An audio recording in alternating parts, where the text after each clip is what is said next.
Përshëndetje. Në këtë video do të bëjmë një ushtrim tjetër, duke dizajnuar një ikonë. Për këtë ushtrim po e marr katrorin dhe po e bëj parapërsisht këtë formë. Pastaj me CTRL-C bëj kopje, CTRL-Shift-V bëhet pastaj në vendin e njëjtë, po e marr me Shift po lëvizej deri sa të vjen këtu. Do thonë tani kemi 2. Këtë e klikoj, pastaj e klikoj shkronjën I në tastier. Shikone, ndryshon kursori edhe e klikoj këtu. Më thonë me I e kom mundësinë me morë ngjyrën prej ndaj objekti tjetër. Këtë rast e morë nga kjo që unë e kom zgjedhë më herët. Tani kam kështu, po I marë për lëvizje më në mes të dyrat. Hopi tjetër, po selektoj këtë, po klikoj CTRL-C, pastaj CTRL-Shift-V, u bë kjo pastaj, po afrona këtu, kur kursori ndryshon formën, po klikoj me Shift, edhe po e rrotulloj këtë formë. Pastaj për lëvizi, për lo mes kësajna dhe mes kësajna. Tani shikoni, këtu duken si një, por janë 2 për momente. Tani, e klikoj këtë. Edhe shikoni, kër e selektoj një formë, mu shfaqen përveç tuve pikat e jashtme që janë formë katrorit, na shfaqen edhe këtu pikat që janë formë të rrethit. Nëse klikoj këtë, e ngrej kështu, shikoj, do më thonë kjo bëhet rounded me kthes në keta. Po kthena CTRL-Z. Por nëse klikoj një herë këtë, do më thonë këtë pikën, pastaj e bëj drag kështu, vetëm kjo afektohet. Kështu që e bëj këtë kështu, pastaj e selektoj këtë, edhe këtë pikën këtu, edhe këtë përshkoj vetëm këtë. Pra fërsisht kështu. Hopi tjetër, këtë po e selektoj, ngrej edhe pak ma poshtë kështu, pastaj po e selektoj vetëm këtë pikë, edhe këtë po e bëj kështu, edhe po e selektoj këtë pikë kështu, edhe po e bëj pra fërsisht kështu. Hopi tjetër, këtë e selektoj, e ngrej derisa të vjen ky qoshi kështu, edhe këtë e selektoj derisa të vjen ky qoshi, do të thonë derisa të preket këtu. Tani hopi tjetër kena me shku, me selektu këtë, selektomi këtë, shkomi këtu,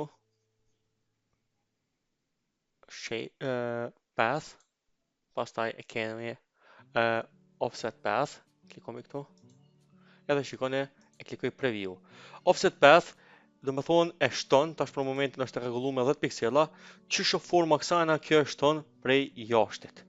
Sikur efekti strokit gati, shikone. Këtë rast për këtë ushtrim, ose muj me shku edhe minus për me hi për mrenet, po këtë rast unë e pelu 10 piksela. Është I mjaftueshme për këtë ushtrim, klikoj OK. Tani, për selektoj këtë, shikoni për bëj vetëm sa për me po ngjyrën. Do më thonë përveç sajna, me qatë veprimin që e bona ju ka shtu që kjo e verdha. Po kjo e verdha nuk është si strok, po është e mbushur, po është e rritur më 10 piksela ma madhe se kjo. Kthena CTRL-Z. Tash për selektoj këtë verdhën, pastaj me Shift për selektoj edhe këtë këtu, edhe shkoj të Pathfinder. Ju mundi me shfaq të Windows se keni Pathfinder këtu e shfaqni. Unë e kam këtu, më thonë e selektoj këtë edhe këtë, pastaj klikoj këtu. Kjo shikone e pren. E ka prej këto. Tash nëse lëvizi këtu, e vreni që kjo transparent, se tash kjo forma me Pathfinder e ka prej këtë formën tjetër. Kjo e verdha ka shërbyer si shablon për me prej këtë formën. Hapi tjetër, po e marr një rreth. Shkoj kështu prapërsisht. Rrethin po bëj me ngjyrë bardhë, po klikoj I, e marr këtu në hapësirë bardhë dhe mor ngjyrën. Edhe po shkoj, shikoni këtë pikën e mesit, po vendosin mes këtu me 2 ngjyrave, prapërsisht kështu, shikoni.